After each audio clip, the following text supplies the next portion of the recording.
The starter and the biggest name, obviously, is Justin Fields. There's no question there. Justin Fields is the biggest winner of Pittsburgh Steelers training camp to this point. Russell Wilson isn't practicing. Day one, you were thinking, this is nothing. Who cares? Justin Fields will look like Justin Fields, and then Russell come back, and he'll steal the show, and everything will be fine, and nobody will talk about it. Day two comes around. You're thinking, maybe I'm a conspiracy theorist enough to believe that Mike Tomlin is doing this on purpose so that Justin Fields could kind of just show the fan base like, hey, man, maybe I shouldn't be the starter right now. Day three rolls into town. Justin Fields looks good. Day four, Justin Fields is perfect. Day five, he continues to impress. At this point, Justin Fields has climbed himself into, it's time to start talking about when this becomes a real quarterback competition. Not that it has to become a real quarterback competition, but at what point do we cross that line? That line is now visible. It was not visible a week and a half ago. So Justin Fields is my biggest winner of training camp to this point, I think, hands down. Number two on this list is Van Jefferson. Jefferson has put himself in prime position to be wide receiver 2. Obviously, Pat Freiermuth, who is also on this list, is the most exciting name outside of George Pickens in the passing game, and he is going to have a phenomenal season. But Van Jefferson is your starting wide receiver opposite of George Pickens right now. I think him catching 300 balls every single day is just wild to me. Like, I couldn't do something 300 times every single day. He does it every single day. That's crazy. I'm going Van Jefferson as my other winner. He's looked good. He's had a couple of moments where you've gone, okay, that's a good play by Van Jefferson. Yesterday, I think, was his best day. Jefferson's on there. Pat Freiermuth is on there because, I mean, Pat's going to, I expect the Pat Freiermuth contract to get done here very soon, but it's going to be a nice deal. Like, he has earned himself a contract extension with the Pittsburgh Steelers. That's not going to change. The next name on here is a big one before I get into a couple of sleepers. Beanie Bishop, man.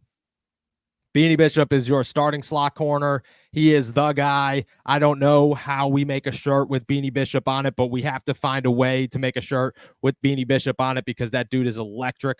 I love him. I love the energy he brings to the field. Like, he's an undrafted guy out of West Virginia who's chirping all the time. He's constantly talking smack. And you want that. Like, you want it in the right ways. Like, he's talking smack, but he's not starting fights. He's talking smack, but he's dapping up a wide receiver. Like, that's who Joey Porter is, and that's what Beanie Bishop is becoming. The guy who is going to get in your ear all the time. He's going to make sure that he is constantly letting you know that he's better than you.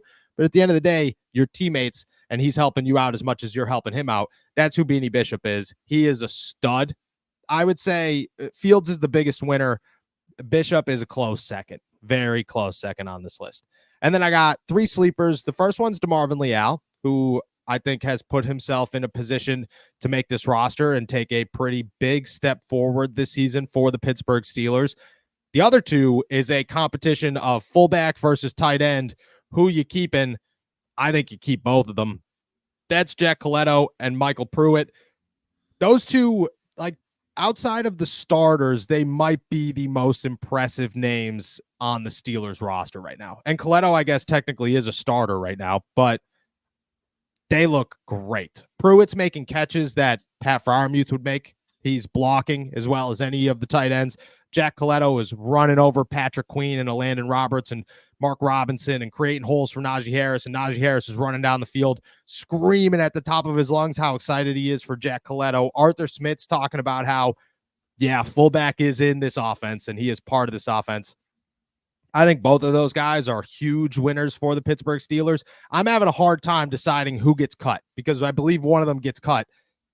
I don't know who it is. And I think there's a stronger argument, and people are going to not like this take, but if I'm creating this football team, the guy I'm cutting is either Cordero Patterson or Connor Hayward because I'm trying to keep both of these guys. And I would rather keep both of these guys than both of those guys. And I know not everybody's going to like that take, but just for what you could utilize them for, they do so much more. Connor Hayward's not a fullback. He doesn't look good at fullback. He's a great pass catcher, but Michael Pruitt's a good pass catcher too. So I think that those 2 are my winner. That's my list of 7, I believe. If I had to rank them, Justin Fields, Beanie Bishop, Pat Freiermuth, Jack Colletto, Michael Pruitt, Van Jefferson, DeMarvin Leal. Those are my winners. Yeah, that's a solid list. Marvin Leal is a name that coming into this, we were talking about, is he on the bubble right now for the roster? He had to come in and do something. It was kind of a, crap or get off the pot season for DeMarvin Leal. And obviously he Yeah. came in with a different body structure, which was something we were all keeping an eye on.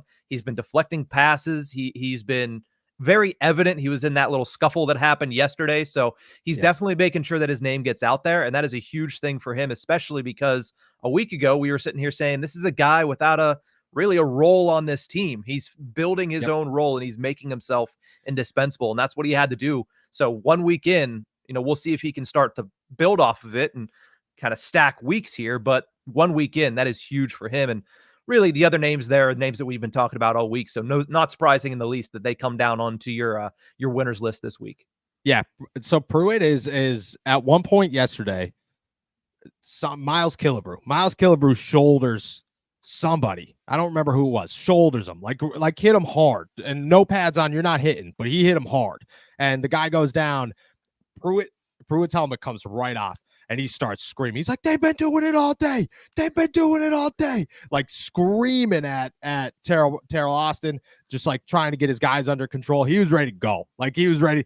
The guys like kind of like started to kind of like step in front of him, like, "Hey, like, yeah, let's not leave the sideline here." He was ready to go. That's what you want in those guys, and that's my like Coletto's got to start doing that. You need everybody to start doing that, but those guys being involved in some scrums, those guys being enforcer, like that's what you want is enforcers out of those guys, and you're getting it.